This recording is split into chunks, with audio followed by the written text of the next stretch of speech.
মাসি, তাহলে তোমাকে তো শুতে হবে, না হলে মাসাজ করা যাবে না। মাসি মুচকি হেসে আমার সামনে শুয়ে পড়ল।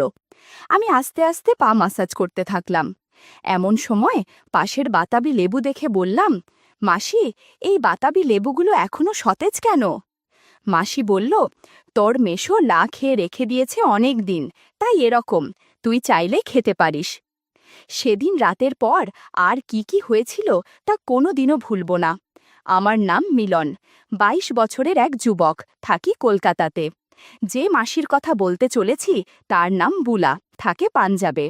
সম্পর্কে আমার নিজের মাসি নয়, আমার মামার শালি। এবার আসি মাসির বর্ণনাতে। মাসির বয়স ৩৩ বছর, এক পুত্র সন্তানের মা। গায়ের রং বেশ ফর্সা, মাথায় হালকা কোকড়ানো চুল পিঠের মাঝ পর্যন্ত নেমে গেছে। মাসির কাছে একজোড়া বাতাবি লেবু আর একটা সুবিধাল তরমুজ আছে, যেগুলো খুব সতেজ আর যে কেউ খেতে চাইবে। মুখের অবয়ব খানিকটা বিদ্যা বালানের মতো। মেশো অর্থাৎ মাসির বরের হাই সুগার, তাই এখন বেশ দুর্বল। মাসিকে দেখলেই বোঝা যায় মনের মধ্যে অনেক কামলা আছে। মাসি দ্বিতীয় সন্তান নিতে চাইলেও মেশো তা আর দিতে পারছে না। সেবার আমি কলেজ থেকে গেছি পাঞ্জাবে ভ্রমণে। আমার মামি বলল, যাচ্ছিস যখন তখন একবার মাসির ওখান থেকে ঘুরেই আসিস, মাসি তো সারাদিন একলা থাকে, তুই গেলে ভালো লাগবে। এরপর আমি যথারীতি গেলাম পাঞ্জাব। কয়েকটা জায়গায় ভ্রমণ করে চলে গেলাম মাসির ওখানে। আগেই মামি বলে দিয়েছিল আমার যাওয়ার কথা। গিয়ে বেল বাজালাম। কিছুক্ষণ পর দেখি মাসি দরজা খুলল। মাসিকে দেখে তো আমি অবাক। মাসি একটা হাত কাটা কুর্তি আর লেগিংস পরে আছে। কুর্তি টাইট হওয়ার কারণে বেশ ভালোই দেখাচ্ছিল মাসিকে। আমাকে দেখেই একদম জড়িয়ে ধরল আর বলল, মিলন, তোকে সেই ৬ বছর আগে দেখেছি, এখন একদম যুবক হয়ে গেছিস।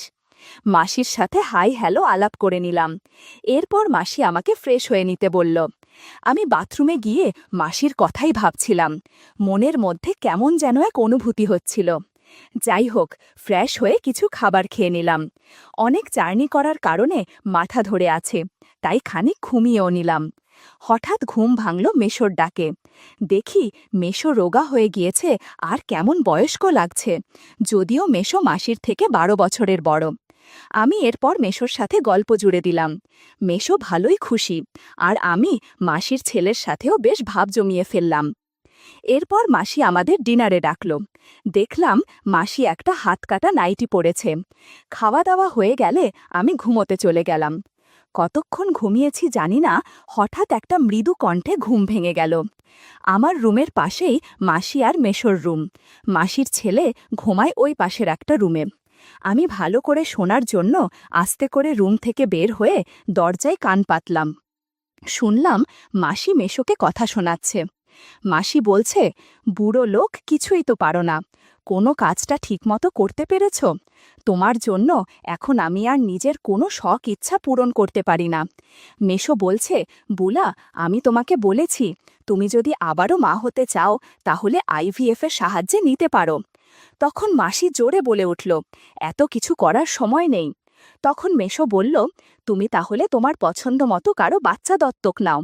মাসি বলল, আমি দত্তক নেব না, আমি চললাম এখন রান্নাঘরে, যদি বেগুন দিয়ে কিছু করতে পারি। এই শুনেই আমি আবার আমার জায়গায় এসে শুয়ে পড়লাম। পরের দিন সকালে উঠে মেশোকে দেখতে না পেয়ে আমি মাসিকে জিজ্ঞেস করলাম যে, মাসি, মেশো কোথায়? তখন মাসি বলল যে মেশো কলকাতা গেছে আর ফিরবে ৭ দিন পর। আমি এই শুনে বললাম যে আমি এলাম আর মেশো চলে গেল, ধুর, ভালো লাগে না। মাসি বেশ রেগে গিয়ে বলল যে, তুই আমার জন্যই তো এসেছিস, তোর মেশোর জন্য তো নয়। আমি বললাম, হ্যাঁ মনে কিন্তু। মাসি বলল, কোনো কিন্তু নয়, তোকে আমি ৭ দিন ভালোভাবে সময় দেব, তোর কোনো চিন্তা নেই।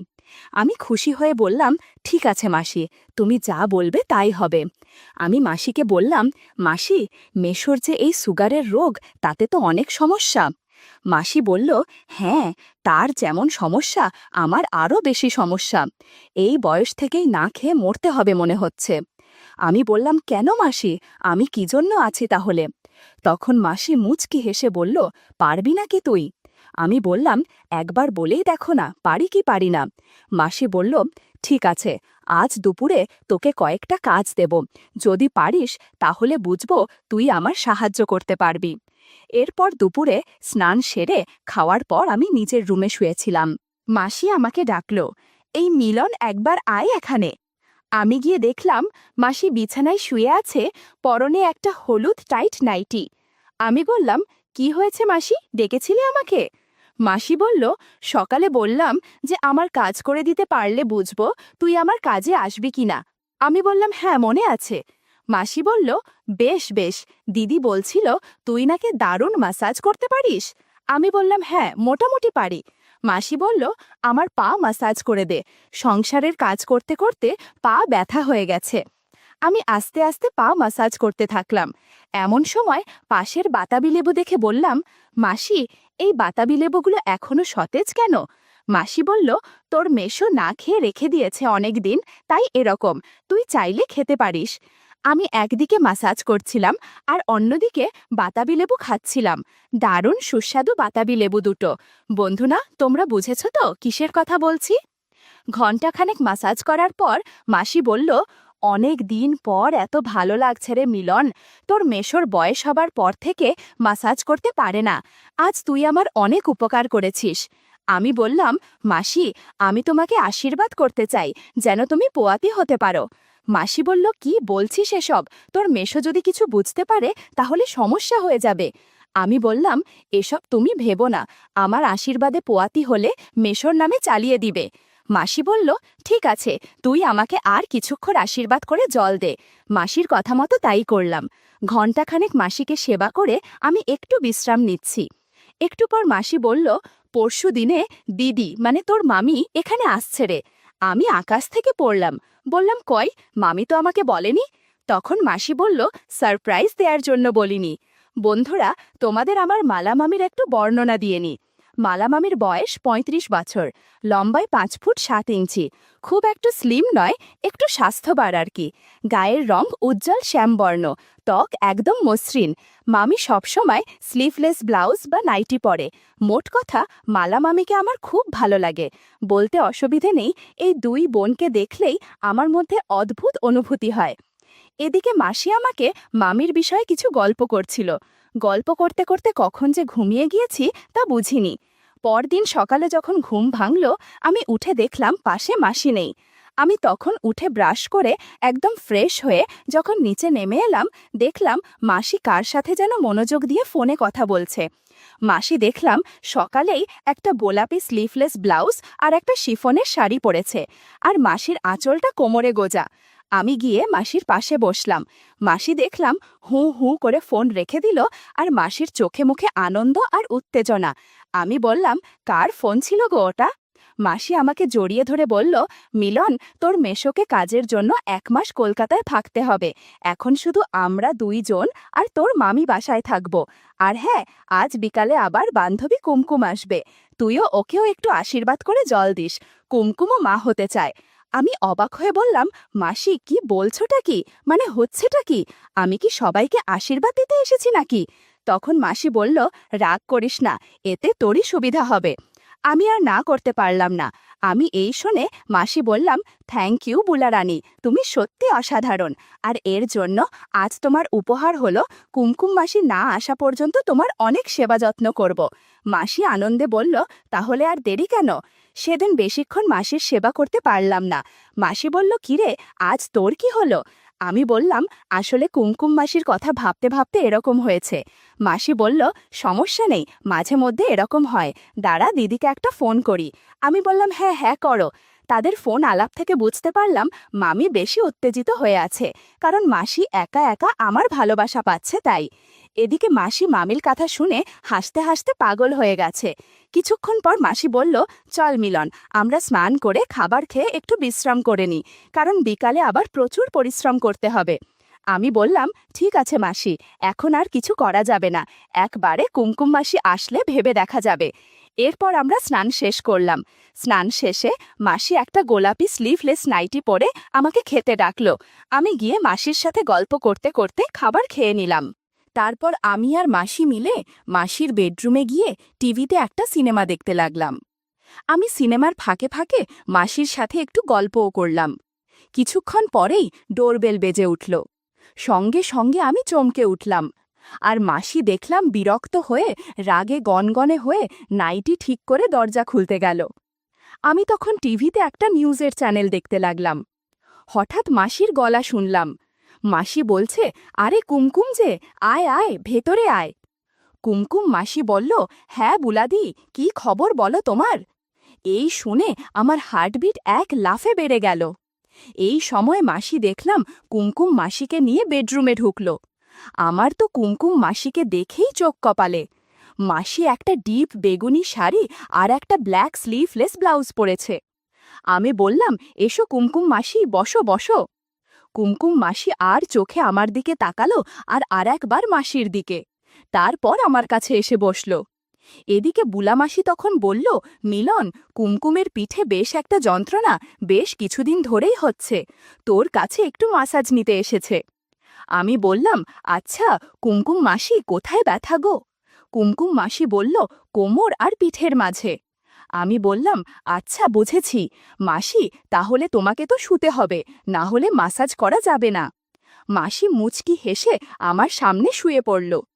ওদিকে আমার বুলামাসি বলল, তুই মাসাজ শুরু কর, আমি একটু আসছি। তারপর কুমকুম মাসিকে বললাম, একটা তোয়ালে জড়িয়ে নাও, তাহলে মাসাজ করতে সুবিধা হবে। মাসি ব্যাগ থেকে একটা তোয়ালে জড়িয়ে নিল। কুমকুম মাসির সৌন্দর্যের বর্ণনা দেওয়ার ক্ষমতা আমার নেই। যাই হোক, আমি হাতে অল্প অলিভ অয়েল নিয়ে মাসাজ করতে শুরু করলাম। কিছুক্ষণের মধ্যে বুলা মাসিও চলে আসলো। দেখলাম আজকে বুলা মাসিও একটা হালকা লাল রঙের গামছা জড়িয়ে এসেছে। বলল, তোর কুমকুম মাসির মাসাজ হলে আমাকেও একটু মাসাজ করে দিস। 40 মিনিট কুমকুম মাসিকে মাসাজ করার পর বুলা মাসি বলল, কুমকুমকে একটু আশীর্বাদের জল দে, যাতে মা হতে পারে। আমি শেষ সময়ে আশীর্বাদ করে কুমকুম মাসিকে জল দিলাম। এরপর বুলামাসি বলল, এখন আমাকে একটু মাসাজ করে দে, সংসারের কাজ করে অস্বস্তি লাগছে। বন্ধুরা, ইউটিউবের করা নিয়মের কারণে এসব ঘটনা সরাসরি বলা যাচ্ছে না। তোমরা কমেন্টে দেয়া লিঙ্ক থেকে আমার ওয়েবসাইট ভিজিট করো, সেখানে একদম মনের মতো গল্প দেয়া আছে, যেগুলো ইউটিউবে পাওয়া যায় না। ঘণ্টাখানেক বুমামাসিকে মাসাজ করে আমি বিশ্রাম নিলাম। এরপর যখন ঘুম ভাঙল, তখন ঘড়ির দিকে তাকিয়ে দেখলাম আমরা প্রায় 4 ঘন্টা ঘুমিয়েছি। তখনও বুলামাসি আর কুমকুম মাসি ঘুমোচ্ছে। আমি তাদের ডেকে উঠালাম, বললাম, তোমরা উঠে রেডি হয়ে নাও। বুলামাসিকে বললাম, মাসি জলদি করো, আর কিছুক্ষণ পরেই মালা মামির চলে আসবে। আমার বলতেই বুলামাসি জলদি উঠে সোজা বাথরুমে ঢুকে গেল। আর এদিকে আমি কুমকুম মাসিকে বললাম, কেমন লাগছে মাসি? কুমকুম মাসি বলল, অনেক দিন পর এত সতেজ লাগছে। আমি বললাম, কোনো চিন্তা নেই, মামি আসুক, তোমাদের 3 জনের সাথে অনেক গল্প করব। কুমকুম মাসি আমাকে বলল, না মিলন, আমি শুধু একা তোমার সাথে গল্প করতে চাই। আমি বললাম, কোনো সমস্যা নেই, তোমার বাড়ির ঠিকানা দিয়ে যাও, আমি সময় করে দিয়ে তোমার সাথে গল্প করে দিয়ে আসব। আমি যাব কাল না হলেও পরশু। তুমি শুধু লাল ব্লাউজ আর শাড়ি পরে থেকো প্লিজ, এই সাজে তোমাকে খুব আকর্ষণীয় মনে হয়। এরপর কুমকুম মাসি ফ্রেশ হয়ে জামাকাপড় পরে, বুলাদি এলাম গো। বুলা মাসিও বলল, হ্যাঁ আয় রে, আবার আসিস কিন্তু। কুমকুম বলল, কোনো চিন্তা নেই, আমি ঠিক আসব। কুমকুম মাসি চলে যাওয়ার মিনিট 10 পর বুলা মাসি ফ্রেশ হয়ে বেরোল। বুলামাসি একটা হালকা গোলাপি শাড়ি, নীল স্লিভলেস ব্লাউজ আর একটা পেটিকোট পরে আমায় বলল, চল মিলন, তোর দিদিকে নিয়ে আসি। আমি মাসির হাত ধরে হাঁটা দিলাম আর গিয়ে মাসির গাড়িতে উঠলাম। মাসি সোজা বিমানবন্দরের দিকে গাড়ি ছোটালো। আমরা 30 মিনিটের মধ্যেই পৌঁছে গেলাম। তারপর অপেক্ষা করতে লাগলাম মামির জন্য। ঘোষণা শুনলাম যে মামির প্লেন ল্যান্ড করেছে। মিনিট 10 পরে দেখলাম মামি হেঁটে আসছে। মামিকে দেখে অনেক আনন্দ হচ্ছিল, এই ভেবে যে আজ তার খবর আছে। মামি আমাদের দেখতে পেয়ে হাত তুলল। মাসিও ছুটে গেল মামির দিকে। মাসি মুচকি হেসে মাসিকে বলল যে, বুলা, মিলনকে ভালোই ট্রেনিং দিয়েছিস দেখছি। এরপর আমরা 3 জন গাড়িতে করে সোজা মাসির ফ্ল্যাটে চলে এলাম। মামি বলল, আমি একটু ফ্রেশ হয়ে চেঞ্জ করে আসছি। মাসি বলল, হ্যাঁ ঠিক আছে। মামি একদম ফ্রেশ হয়ে আমাদের কাছে এলো। মালা মামিকে দেখে আমার কি যে ভালো লাগছে তা বলে বোঝাতে পারবো না। মামি একটা হালকা হলুদ রঙের স্লিভলেস নাইটি পরেছে। আমি এই প্রথমবারের মতো মামিকে নাইটিতে দেখলাম। মামি বলল, কিরে মিলন, আগে আমাকে কখনো দেখিসনি নাকি? আমি বললাম, অনেক দিন পর দেখছি, তাই এমন হচ্ছে। মামি মুচকি হেসে বলল, তাই নাকি? তখন মাসি বলল, নে নে, অনেক হয়েছে, এবার ডিনার করবি চল। তারপর আমরা তিনজন মিলে ডিনার খেলাম। মাসি মামিকে বলল, দিদি তুই ওই ঘরে চলে যা, আমি আর মিলন এই ঘরে শুয়ে পড়ছি। মামি মুচকি হেসে বলল, দেখিস রাত্রে আবার আমার ঘুমের ব্যাঘাত ঘটাস না যেন। এই বলে মামি নিজের রুমে চলে গেল আর দরজা লাগিয়ে দিতেই আমি মাসির সাথে গল্প করতে লাগলাম। মাসি আমায় বলল, এখানে না ঘরে চল। দুজনে ঘরে গিয়ে আর সময় নষ্ট করলাম না, শুধু গল্প করছিলাম। গল্পের জন্য মাসি অনেক চিৎকার করছিল। এই রকম ৩০ মিনিট চলার পর মাসি বলল, আজ আর গল্প করা হবে না, সারা দিন অনেক ধকল গেছে, এখন একটু ঘুমানো দরকার, পারলে তুইও একটু ঘুমিয়ে নে। রাত তখন ২টো বাজে। হঠাৎ এক ধরনের অদ্ভুত শব্দ আসছে শুনে আমার ঘুম ভেঙে গেল। আমি দেখলাম মাসি গভীর ঘুমে আচ্ছন্ন। আমি শব্দটা শুনে মনে হচ্ছে মালা মামির ঘর থেকে আসছে। আমি আস্তে করে উঠে মালা মামির ঘরের সামনে গিয়ে দরজাতে কান পাতলাম। শুনতে পেলাম মামি যেন অদ্ভুত শব্দ করছে। আমি আস্তে করে কুঁকি দিতেই দেখলাম মালা মামি অদ্ভুত আচরণ করছে। আমি বুঝতে পারলাম সারা দিন জার্নি করার কারণে মামি হাত পা ব্যথাচ্ছে। মামিকে বললাম, মামি আমি কি একটু মাসাজ করে দেব? আচমকা আমার কথা শুনে মামি একটু হচকিয়ে গেল আর চাদর দিয়ে নিজেকে আড়াল করল। বললাম, ভয়ের কিছু নেই, আমি মিলন তোমার কষ্ট দূর করার জন্য এসেছি। মামি বলল, তুই একটু আমাকে মাসাজ করে দে, সারা দিন জার্নি করে অনেক ক্লান্ত লাগছে। আমি বললাম, তুমি চিন্তা করো না, আমি সব ঠিক করে দেব। এরপর আমি চাদরের আড়াল থেকে ২টো ডাব বের করে বলল, এই ডাবগুলো অনেক দিন ধরে কেউ খাচ্ছে না, বেশি দিন এভাবে থাকলে নষ্ট হয়ে যাবে, ডাব খেয়ে মাসাজ করে দে। তার কথায় আর না করলাম না, সরাসরি মামির সেবা করতে লাগলাম। এই ছুটিতে মাসির বাড়িতে বেড়াতে এসে এত কিছু হবে তা কোনোদিন কল্পনা করিনি। বুলা মাসি আর মামিকে সময় দেওয়ার মাঝে মাঝে কুমকুম মাসিরও খোঁজ নিতে চলে যেতাম যখন তার স্বামী বাইরে থাকত।